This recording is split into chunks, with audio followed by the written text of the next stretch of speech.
오늘은 호세아 6장 1절에서 6절 말씀을 가지고 빛, 비, 구름, 이슬이라는 제목으로 함께 본문을 나누고자 합니다. 오늘 본문은 회복에 대한 말씀이고 이야기입니다. 우리 삶의 회복은 반드시 필요한 것입니다.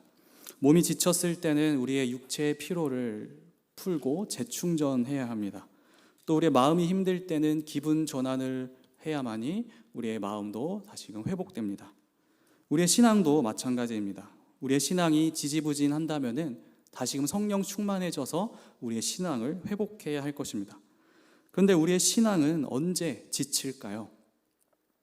보통은 하나님의 말씀과 하나님의 관계가 멀어졌을 때 우리의 신앙은 지지부진합니다.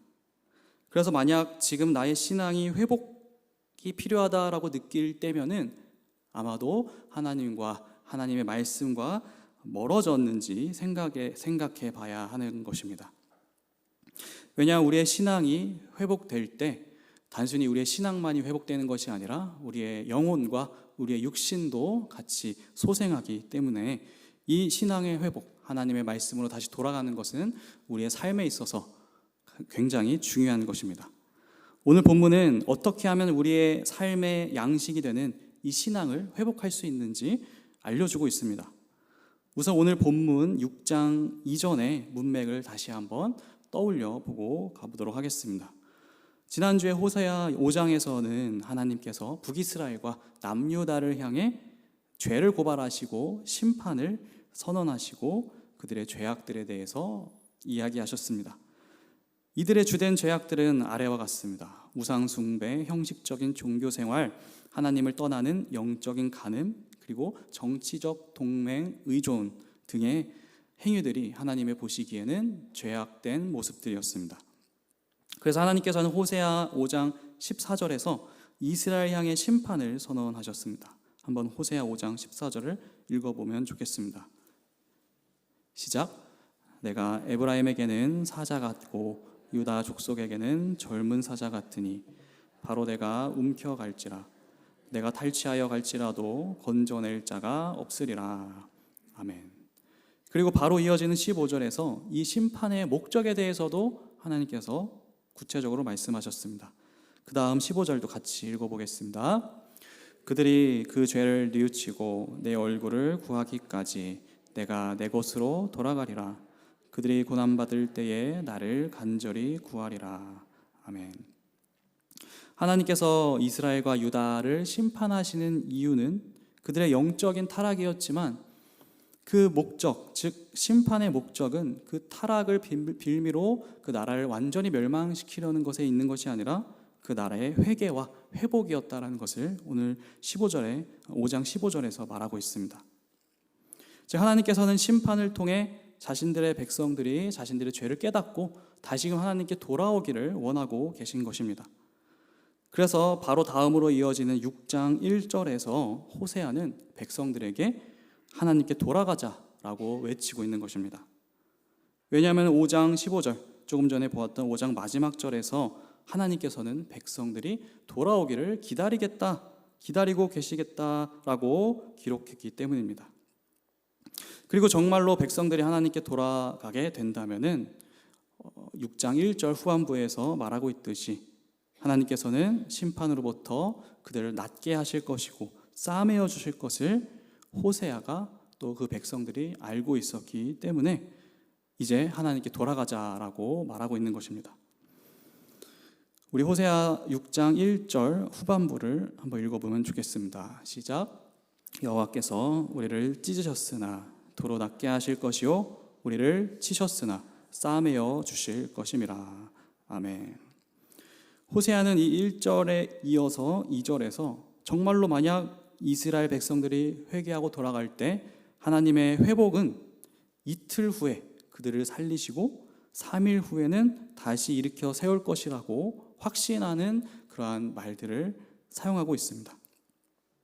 언뜻 보면 이틀이나 3일 후에 하나님의 회복이 임할 것이다 라는 이 표현은 굉장히 이제 다가왔구나, 정말로 3일 후에 회복할 것이다 라는 것처럼 보여지지만 이것을 문자적으로 받아들여서는 안 됩니다. 이틀과 3일은 하나님께서 백성들을 회복시키실 그분의 정해진 시간이라고 우리는 보아야 하는 것입니다. 정말로 2, 3일 안에 회복시킨다라는 의미보다는 이 백성들의 그런 기대감이 반영되어 있다. 하나님께서 속히 언젠가는 회복시켜 주실 것인데 속히 왔으면 좋겠다라는 기대감이 동시에 이제 포함된 의미인 것입니다. 말하자면 현재 이스라엘 백성들은 하나님께서 반드시 자신들을 회복시킬 것이다라는 확신에 차 있다라는 것을 이 표현들을 통해서 알 수 있는 것입니다. 그러나 회복은, 즉 하나님의 이 회복은 무조건적인 약속이 아닙니다. 이 회복이 이행되는 데에는 조건이 있습니다. 오늘 호세아 6장 3절에는 그 조건들이 나와 있는데요. 같이 읽어보면 좋겠습니다. 6장 3절입니다. 시작. 그러므로 우리가 여호와를 알자. 힘써 여호와를 알자. 그의 나타나심은 새벽빛같이 어김없나니 비와 같이 땅을 적시는 늦은 비와 같이 우리에게 임하시리라 하니라. 아멘. 하나님께서 백성들을 회복시키신다라는 이 약속이 이행되기 위해서는 우선은 백성들이 하나님께 돌아가야 하는 것입니다.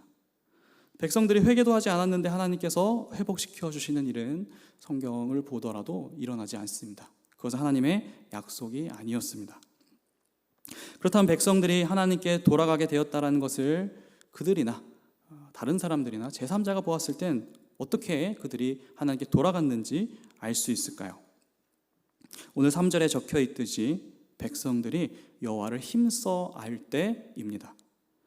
그들이 하나님을 힘써 알고자 할 때 백성들은 여호와께 돌아가게 되는 것이며, 그렇게 될 때 하나님께서는 약속해 주신 그들의 상처를 싸매어 주시는 회복과 또 낫게 하시는 그 회복이 일어난다라는 것을 본문에서 이야기하고 있습니다.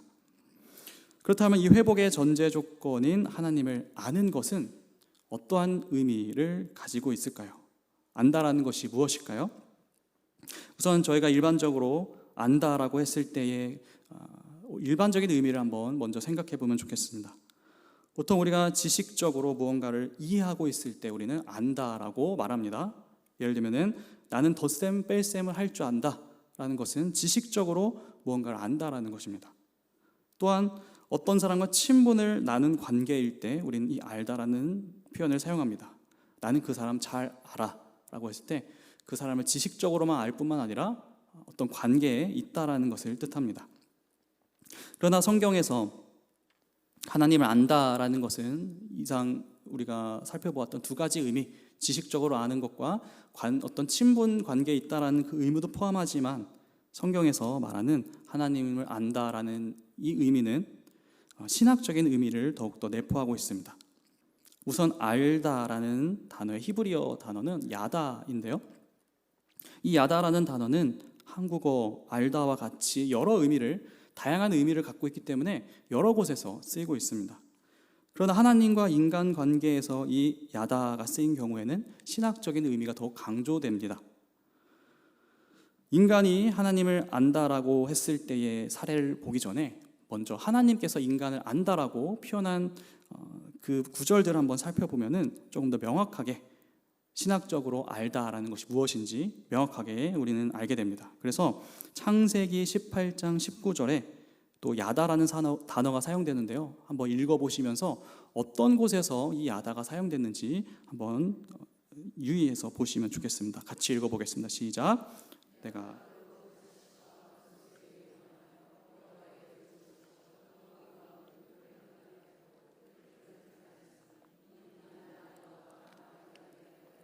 바란 일을 이루려 함이니라. 네, 야다라는 단어가 사용됐지만 알다라고는 해석이 번역이 되지 않았습니다. 여기서 야다는 택하였나니라는 단어로 번역이 됐습니다. 하나님께서 아브라함과 그의 자식들을 안다라고 했을 때의 의미는 단순히 그들을 정말 누군지 안다라는 것이 아니라 그들을 택하였다, 백성으로 택하였다라는 뜻으로 사용된 것입니다. 그런데 하나님께서 아브라함과 자식들을 택한 이유, 즉 아시는 이유는 그 좀 전에 읽은 본문에서 무엇이라고 말하고 있었나요? 그들이 여호와의 도를 지키고 의로운 일을 하게끔 하기 위함이었다. 그래서 그들을 택하였다, 그들을 알았다라고 말씀하신 것입니다. 자, 하나님께서 누군가를 택하신 것, 아신다고 하는 것은 그 사람이 하나님의 말씀을 따라 살게끔 하기 위해 택하신 것이다 야다라는 것을 우리는 이 야다가 이 하나님과 인간 관계에서 이렇게 사용되었다는 것을 통해 알 수 있습니다. 그러면 이제 오늘 본문 3절에서 호세아가 백성들에게 하나님을 힘써 알자라고 했을 때에 그 의미가 무엇인지 이제 명확해지는 것입니다.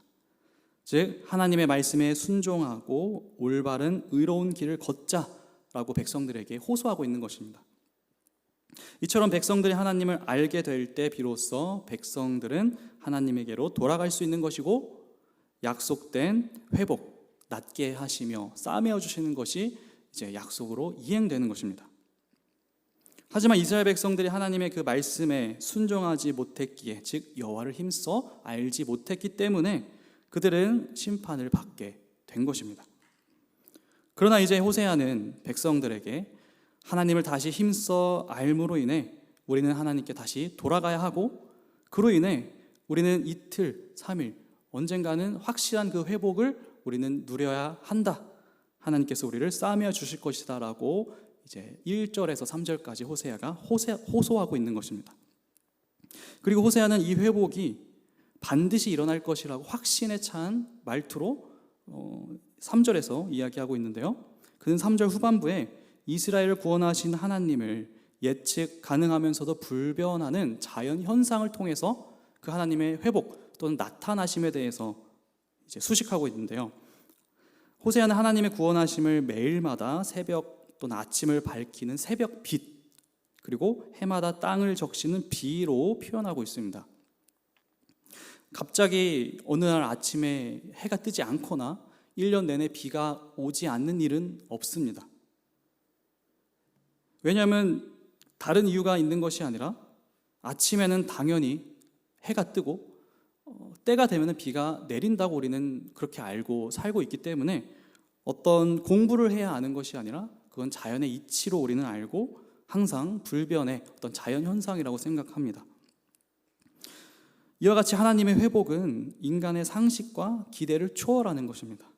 하나님의 회복은 우리가 어떻게 생각하든지 매일마다 찾아오는 아침 햇살이나 땅을 때에 따라 적시는 비처럼 확실한 것입니다. 하지만 4절부터 이러한 확신에 찬물을 끼얹는 그런 내용이 이어집니다.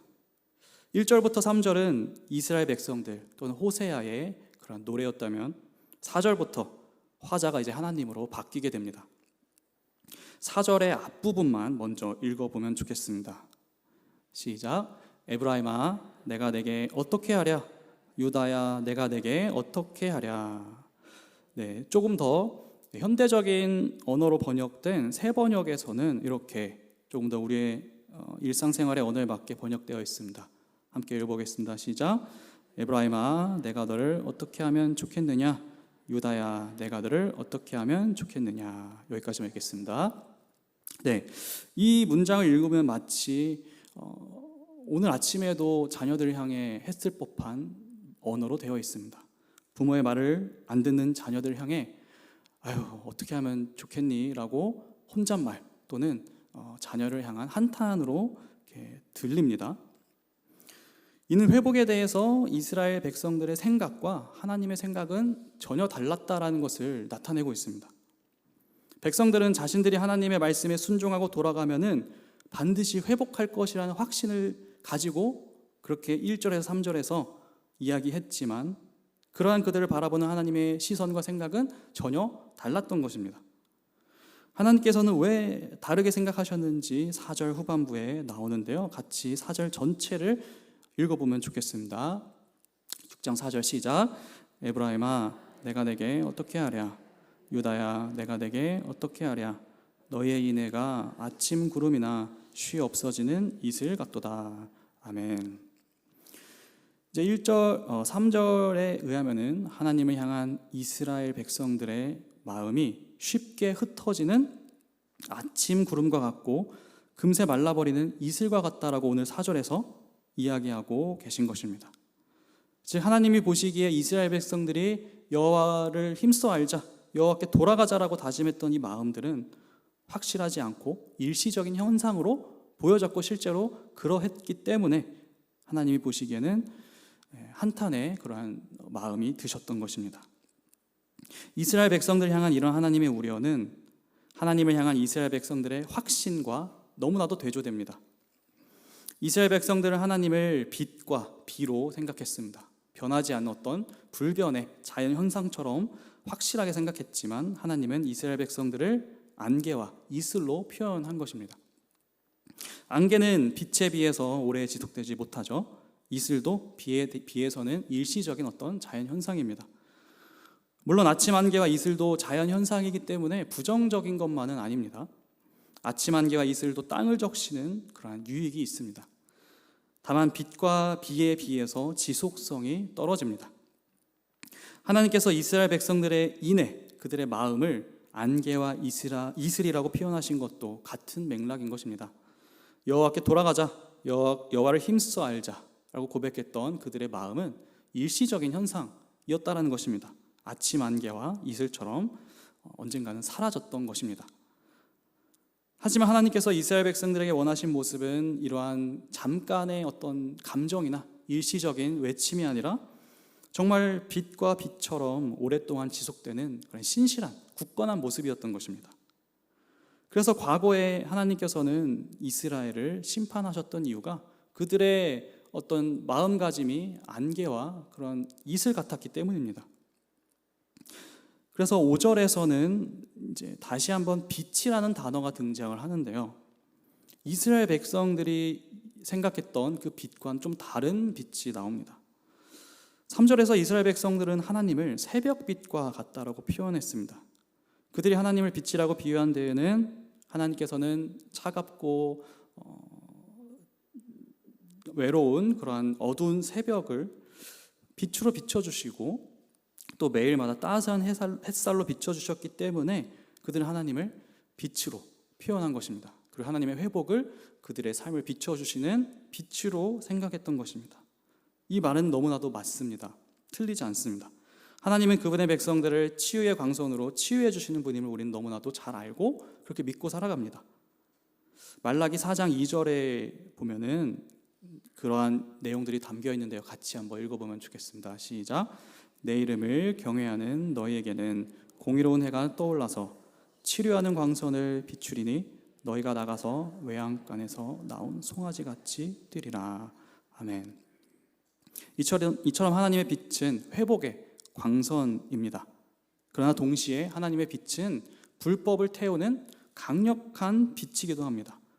이사야 51장 4절을 한번 읽어보면 좋겠습니다. 읽겠습니다. 시작.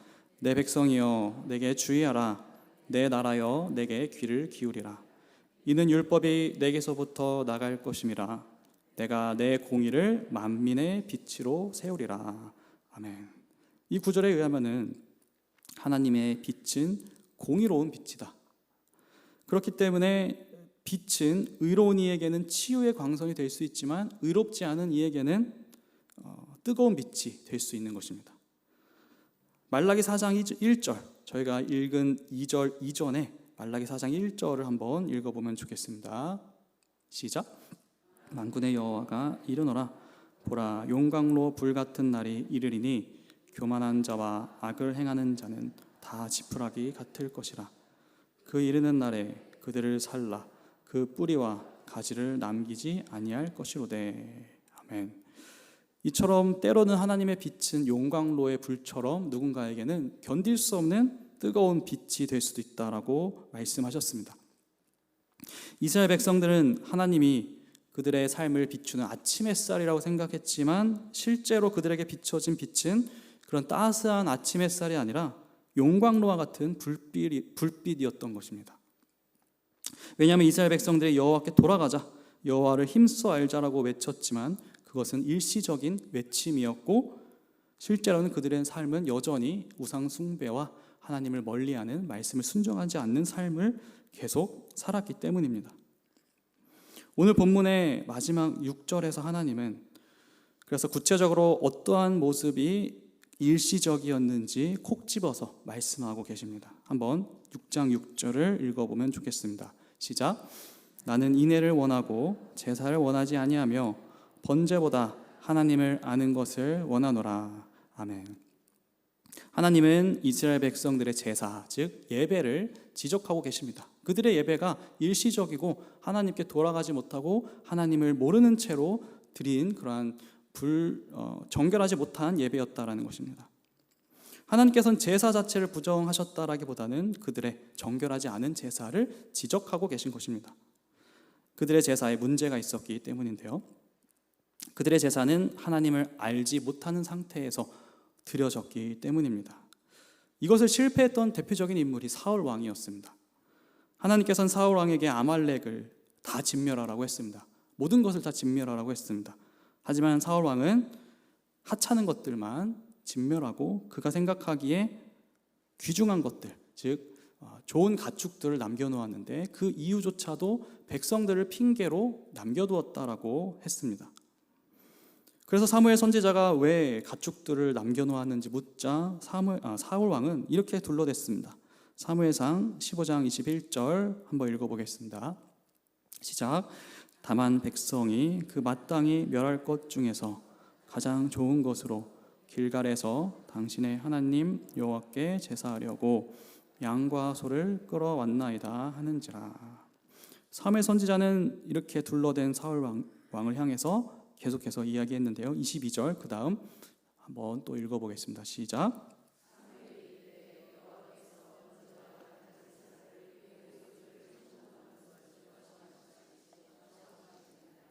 순종이 제사보다 낫고 양의 기름보다 나으니. 아멘.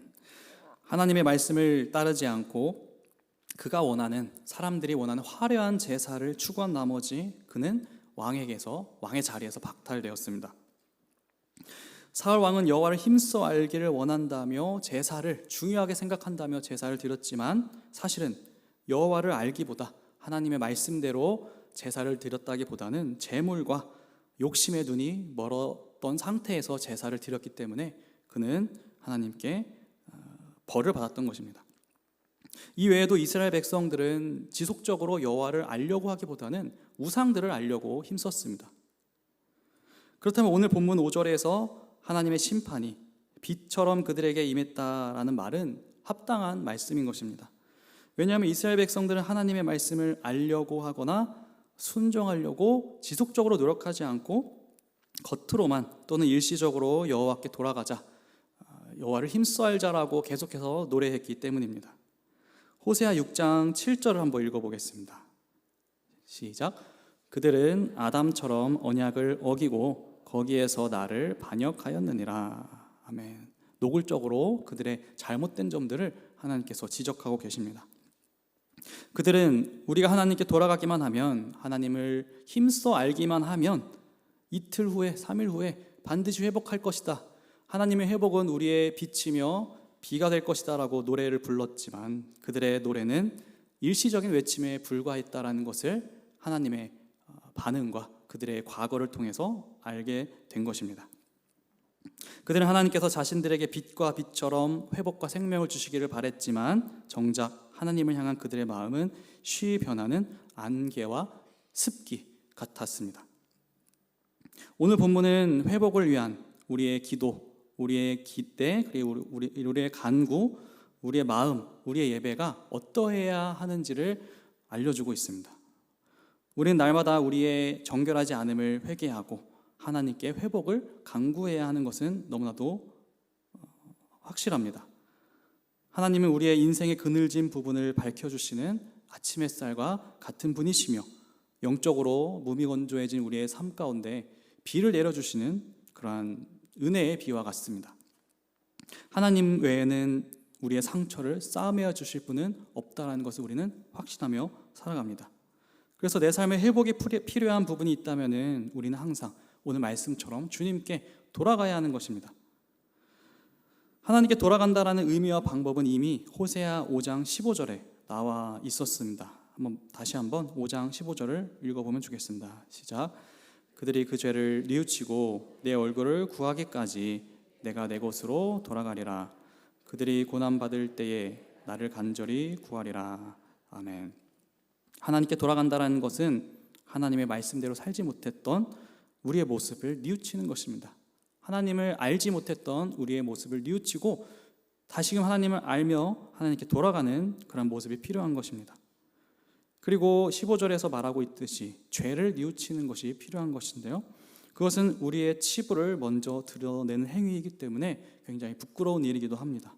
하지만 하나님은 도리어 이런 모습을 기뻐 여기신다라고 말씀하고 계십니다. 시편 34편 18절을 같이 읽어보겠습니다. 시작. 여호와는 마음이 상한 자를 가까이 하시고 충심으로 통회하는 자를 구원하시는도다. 아멘. 회복의 시작점은 바로 우리의 마음을 돌이키고 정결하고 하나님의 말씀을 붙들고 나아가는 것이 먼저 선행되어야 하는 것입니다. 그러나 만약 그러한 결단과 우리의 마음이 우리의 입술에서만 그치고 삶의 습관에서는 실제로는 드러나지 않는다면 회복을 위한 우리의 강구는 안개와 이슬처럼 금세 마르고 사라질 것입니다. 그렇게 오늘 3절의 여호와를 힘써 알자라는 고백은 단지 입술의 고백이 아니라 삶의 행동으로 드러나야 하는 것입니다. 우리의 작은 행동과 말 한마디가 하나님의 말씀에 순종하며 변화되어야 한다라는 것입니다. 그래서 우리의 작은 그러한 습관들부터 바로 잡혀 나갈 때 우리는 하나님께로 진정으로 돌아갈 수 있게 되는 것입니다. 우리 성도님들의 신앙과 삶의 작은 습관들이 하나님의 말씀에 근거하여 변화되기를 소망합니다. 그리고 그렇게 변화된 모습으로 주님의 보좌 앞에 담대히 나아갈 때, 회복과 은혜를 간구할 때 하나님께서 빛과 비가 되어주셔서 참된 회복을 허락하시리라 믿습니다. 이러한 회복과 은혜가 우리 성도님들의 삶에 가득하시기를 주님 이름으로 축복합니다. 아멘. 시간 함께 찬송가 183장 찬송가 함께 찬양하고 기도하면 좋겠습니다.